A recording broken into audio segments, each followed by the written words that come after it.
Good morning, and welcome to your 10th meditation. How much time do you spend outside? Do you make a point to get out every day, or is it just something you do now and then?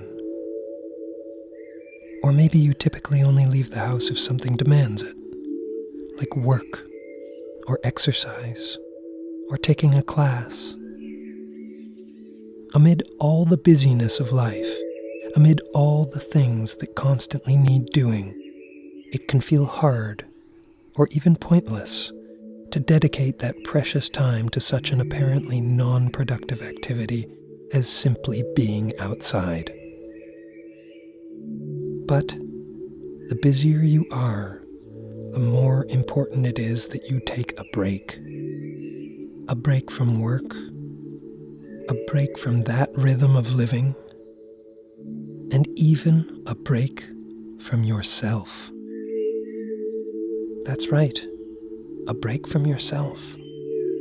Because going outside isn't just going out of doors. It can also be going outside the confines of what you understand your life to be.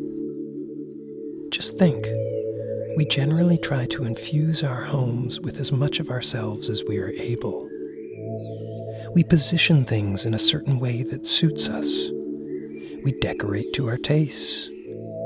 Home is where we typically keep our collections of objects that we identify with, like books or records or makeup. We try our best to make it a place of comfort, and in so doing, it becomes a space that reflects who we are. This is all good. It is a wonderful privilege to have a space that we can tailor to our own needs and preferences. You could even say that constructing your home is a kind of identity formation in itself. However, homes, when compared with the scope of the human psyche, tend to be relatively limited and static spaces, so that if we identify too much with our home, that same place into which we've poured so much love can feel restrictive or even oppressive. Going outside exposes us to a world that is open, unbounded by our own tastes and sense of ownership. It is to enter a space that does not represent your perceived successes and failures. Outside is blissfully indifferent. When you feel overwhelmed by what's going on in your life, or by what you read in the news or on social media, when you feel that these things are all that the world is comprised of, what better remedy than to sit and observe a tree? To admire its indifference to all that consumes you, to watch the birds in it, flitting and clamoring with agendas completely apart and unrelated to your own,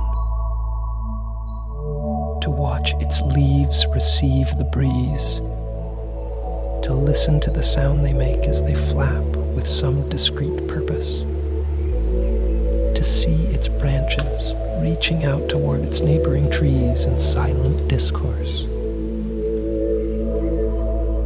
to think how trees have done this same slow dance since long before there ever were humans to feel overwhelmed.